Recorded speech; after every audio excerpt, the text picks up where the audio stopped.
Ice breaker missile system ہے, یہ ساری چیزیں جو ہے وہاں پر جو ہے وہ اس کے حوالے سے معاہدے کی گئی, بلینز کے جو ہے وہ وہاں معاہدے ہوئے ہیں, اور اس معاہدے میں یہ بات کی گئی ہے کہ ہم طالبان کو مکمل سپورٹ کریں گے, اور جو پاکستان نے طالبان کے ساتھ کیا ہم اس کی مذمت کرتے ہیں. تو بھائی آپ کو یہ تو نظر آ گیا کہ پاکستان نے افغانستان میں موجود دہشت گردی کے ٹھکانوں کو جو ہے وہ پکڑا ہے یا ان پر حملہ کیا ہے. آپ کو یہ کیوں نہیں نظر آیا کہ افغانستان کے اندر سے تو تمہاری راہ اور موساد کے خفیہ ایجنٹوں کے ذریعے جو پاکستان میں دہشت گردی کروائی گئی ہے تو اس کی بھی تمہیں مذمت کرنی چاہیے تھی. مگر مودی ہمیشہ سے ہم کہتے ہیں کہ ایک عالمی دہشت گرد ہے اور نیتن یاہو اس کا دوست ہے, یہ دونوں دہشت گرد ہیں. اور آپ دیکھیں کہ ٹرمپ صاحب جو ہیں وہ صبح و شام مودی کے خلاف بیان بازی دیتے ہیں, مگر سچ پوچھیں تو یہ نیتن یاہو جو ہے یہ ایک نہ ایک دن مودی کی اور ٹرمپ کی دوستی کے لیے جو ہے وہ تگو دو کر رہے ہیں. تو کہیں نہ کہیں جا کے اس کے سارے جو تانے بانے ہیں وہ ٹرمپ کی دوستی کے ساتھ جڑتے ہیں. اور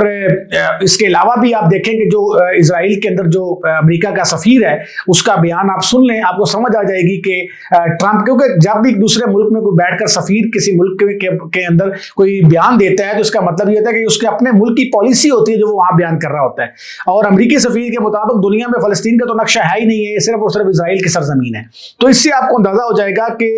یہ دوستیاں جو ہے وہ کہاں تک جا رہی ہیں. تو یہ واحد, اچھا ایک اور بات بڑی سوچنے والی ہے کہ یہ پہلا اجلاس ہے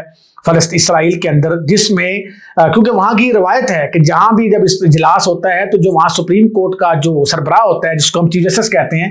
عدلیہ کا جو سربراہ ہوتا ہے وہ وہاں انوائٹ ہوتا ہے. اس دفعہ جو وہاں عدلیہ کا سربراہ ہے اس کا نام ہے آئزک امیٹ, اس کو وہاں پر بلایا نہیں گیا. یعنی اس ایک طرف یہ کہا جا رہا ہے کہ یہ اس نے خود بائیکاٹ کی ہے, ایک طرف یہ کہا جا رہا ہے کہ اس کو باقاعدہ دعوت نہیں دی گئی اس اجلاس کے اندر. تو اس کے بعد جو اسرائیل ہے اس کے اندر جو عدلیہ کے حوالے سے بھی, جو عدلیہ کے اندر سے بھی جو آوازیں اٹھنا شروع ہو گئی ہیں وہ یہ ہے کہ اس کا مطلب یہ ہے کہ جو نیتن یاہو ہے وہ مودی کے ساتھ مل کے کسی بڑی سازش کا حصہ بن رہا ہے اور ہم اس کا مکمل طور پر بائیکاٹ کرتے ہیں. یہی وجہ ہے کہ جب مودی جو ہے وہ اپنی بکواس کرنے کے لیے اسرائیل کی پارلیمنٹ میں پہنچا تو فوراً سے پہلے اپوزیشن نے بائیکاٹ کیا. بے شک وہ اسرائیلی تھے لیکن انہوں نے بائیکاٹ کیا, انہوں نے کہا جی ہم اس کے ساتھ کھڑے نہیں ہوتے, کیونکہ نیتن یاہو بھی اسی ڈگر پر چل رہا ہے اور مودی بھی اسی ڈگر پر چل رہا ہے. تو ایک طرف یہ صورتحال ہے, دوسری طرف آپ دیکھ لیں کہ غزہ بورڈ آف پیس بنتا ہے, اس کے اندر جناب فلسطین کا کوئی نمائندہ شامل نہیں ہوتا, اور اس ساری پیس بننے کے بعد بھی, بورڈ آف پیس بننے کے بعد بھی فلسطین کے اندر نہ جارحیت ختم ہوئی ہے نہ ظلم و ستم ختم ہوا ہے, اور پاکستان کے جو پرائم منسٹر ہیں وہ بھاگ کے جا کے وہاں ان کے ساتھ سلام دعا لینے وہاں بیٹھنے کی کوشش کر رہے ہیں. تو پھر کیا اگر ہم اس موقع پر اسرائیل کے ساتت بیٹھتے ہیں یا اس کو تسلیم کرتے ہیں تو اس کا مطلب ہے ہم نے بابائے قوم کے ساتھ بھی غداری کی ہے اور ہم نے پاکستان کے ساتھ بھی غداری کی ہے. اس دورے میں ایک اہم بات یہ ہے کہ مودی کو اسپیکر آف دی کیرسٹ میڈل کا بھی دیا گیا, اور یہ میڈل پہلی بار کسی غیر ملکی کو دیا گیا ہے, اور اس کو اسٹیٹ کا سب سے بڑا اعزاز بھی کہا جاتا ہے جو مودی کو وہاں پر تقریر کے بعد یعنی پارلیمنٹ کے اندر اس کو پہنایا گیا, اور اس میڈل کی تصویریں بھی آپ اسکرین کے اوپر دیکھ رہے ہیں. آج الجزیرہ میں ایک انتہائی اہم رپورٹ چھپی ہے, یشراج شرما ہیں, ایک بہت اہم صحافی ہیں, شاید انڈین ہیں, انہوں نے اس جو آرٹیکل الجزیرہ میں چھپا انہوں نے کہا کہ مودی جو ہے وہ مقبوضہ کشمیر کے اندر 2019 سے وہ بلڈوزر پالیسی پر عمل کرنا چاہ رہا ہے, جو پالیسی نیتن یاہو جو ہے وہ اسرائیل کے اندر جس کو چلا رہا ہے. اور وہ پالیسی کیا ہے کہ اسرائیل کے یعنی فلسطینیوں کی زمینوں پر قبضہ کیا جائے, ان کی جائیداد پر قبضہ کیا جائے, وہاں قتل و غارت کی جائے, وہاں بچوں کو قتل کیا جائے, خواتین کو شہید کیا جائے, اور فلسطین کی جو سرزمین ہے اس پر غیر قانونی قبضے کیے جائیں. اس کو بلڈوزر پالیسی کہا گیا. اور اس نے یہ کہا کہ جو مودی ہے اس نے 2019 سے ہندوستان کے اندر مقبوضہ کشمیر کے لیے بلڈوزر پالیسی کے لیے کام کرنا شروع کر دیا ہے. تو در پردہ وہ سب کچھ کر رہا ہے. 2 دن پہلے ایک اور ویڈیو وائرل ہوئی, اکھاڑ کو علاقہ ہے ہندوستان کے اندر, وہاں پر ایک مسلمان نماز پڑھ رہا تھا کھیتوں میں, تو وہاں پر جو ہندو ہیں انہوں نے اس شخص پر ظلم و ستم کیا. اس کی ویڈیو جو ہے وہ مختلف میڈیا کے اوپر آپ نے دیکھی بھی. اس کے علاوہ 2025 کے اندر کرسچن کمیونٹی کے اوپر بے تحاشا حملے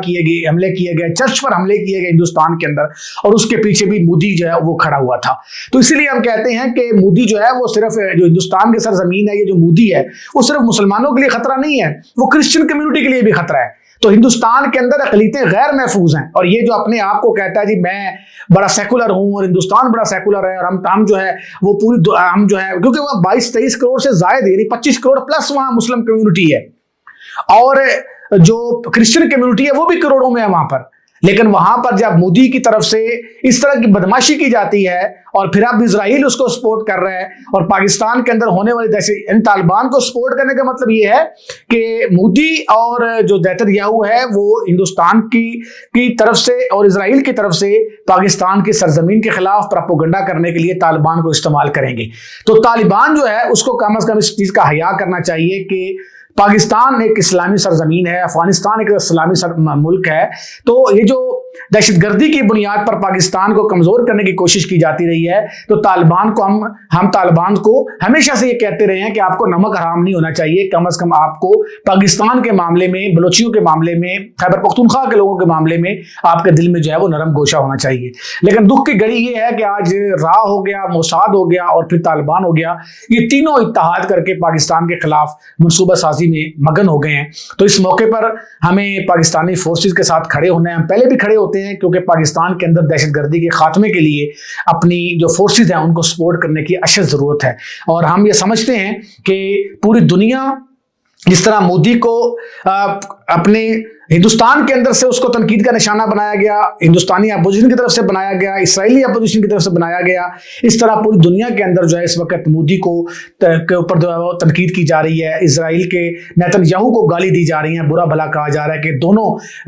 سب سے بڑے دہشت گرد ہیں اور یہ سرٹیفائڈ دہشت گرد ہیں، اور ان دونوں کے ساتھ جو دوستی ہے وہ اسلامی ملکوں کے لیے، اسپیشلی پاکستان کے لیے جو ہے وہ کسی طرح بھی خطرے سے خالی نہیں ہے۔ تو ہم اس موقع پر جو ہے وہ پوری مذمت بھی کرتے ہیں، اور ہم وہ جو امریکہ میں بیٹھا ہوا ہے، جو اپنے آپ کو امن کا نوبل پرائز کے لیے تیار کر کے بیٹھا ہوا ہے، اس کو اس بار کے بارے میں سوچنا چاہیے کہ مودی جو ہے اگر آج طالبان کو سپورٹ کرتا ہے تو طالبان آٹومیٹکلی پاکستان میں دہشت گردی پھیلائیں گے، اور اگر وہ یہاں دہشت گردی کرتے ہیں تو ٹرمپ صاحب اس وقت کیا کردار ادا کریں گے۔ بہت شکریہ۔